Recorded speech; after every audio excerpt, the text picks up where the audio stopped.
Hi, welcome to Unconventional Coach. My name is Jenny Handy. If you're joining us for the first time, I come on here every Friday and give a little short talk about some kind of coaching tip or personal development or something like that. And today we are going to revisit a topic I haven't talked about in a really long time, but it's really, really important to me. And that is bullying and harassment.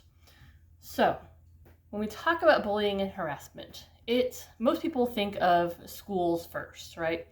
It is a huge problem. It's always been a huge problem. But bullying also shows up in the workplace, on the internet, and in relationships. And so what I want to bring up is really what kinds of things will you see? So bullying across all those spectrums involves a lot of talking down to you, name calling, making you feel bad about yourself, trying to separate you from your friends and family, making fun of you in front of other people. Really, it just goes on and on and on. There's so many things that are involved. And all of those things can lead to lower confidence, problem sleeping, trouble eating. If you're in school, your grades will drop a little bit. If you're in the workplace, perhaps your job performance is not what it normally would be. If you're in a relationship, that can look like suddenly not spending time with your friends, not contacting your family, feeling like you're really isolated. So there's really a lot of things that you will feel. And a lot of people, their first instinct when you talk to them about bullying is to say, walk away or just ignore it and it will stop. And while these are types of advice that are probably truly meant from the heart, it's really not effective because it doesn't actually work that way. So, when we talk about how to move past bullying, let's break it down into each one of those. So, if you look at school and trying to get past that. So, schools these days, well, really for a long time, have always said they have a zero tolerance policy for bullying. And while I think that's lovely, I don't actually find that to be the case because many years ago, one of my kids was being bullied in school. And when we went to the school to talk to them about it, they said, yes, she had told them, but there was nothing they could do because they didn't see it happen. And I would like to know how that is the answer. Schools need to do better because if a kid feels comfortable enough to come and tell a teacher or a principal something that somebody's bullying them, why are you shutting them down saying you didn't see it happen? You should at least be investigating, be questioning, find out what the situation actually is. So, in school, I've always told my kids, and I would tell anybody's kids, you need to stand up for yourself. You need to say, no, I do not like this, I will not tolerate this. And if they keep doing it, then you go to the school, you go to your parent, you go to somebody.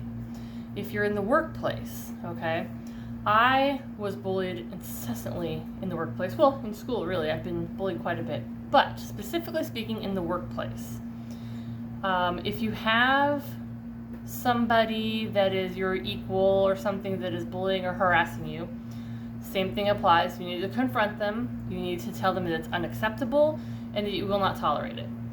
For a long time, I put up with a lot of things that were being said to me because I didn't want to look like the person complaining, the person being weak in the workplace. And then finally, I had one supervisor who would consistently discipline me or point out my mistakes in front of all of my peers all the time. And I told him, you know what? You can't do this. I don't appreciate it and I am not going to tolerate it anymore. That instance, he actually apologized to me and he never did it again. So I highly recommend that if the person is either your coworker or your supervisor, you have to tell them that it's unacceptable and you won't tolerate it. Bullying in relationships can be a little bit more complicated, especially if it's a romantic relationship. That's something that we look at that kind of broaches on emotional abuse, and how that turns out is where they're belittling you, making you feel less than, It can be separating you from your family and friends. And this one's a lot more complicated.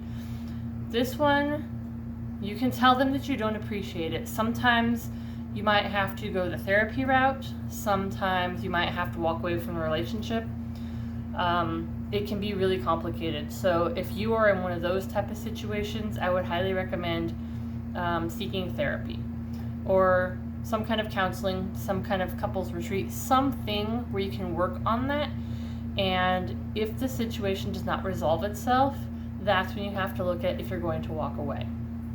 So when we look at all of these together, bullying is very, very complicated. Bullying and harassment, really.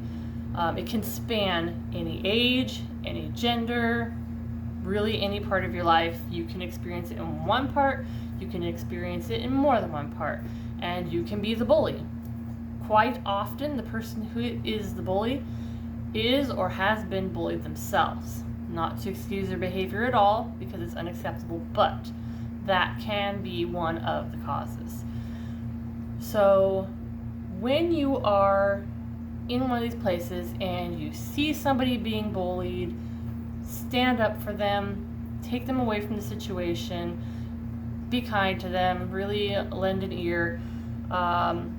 There's no easy answer to this. It's really a complicated situation, and all of society has a lot of work to do in not putting people down, not bullying them, not harassing them. So let's start with you. Let's all take that first step. Stand up for ourselves, stand up for our friends, stand up for our loved ones, and really try to just lessen the amount of bullying we see over time. It's going to take time, it's going to take patience, it's going to take a lot of people, but let's start with you. Okay, so go out there, see what you can do, see what kind of kindness you can spread instead of the bullying, and I will see you next week. Thank you.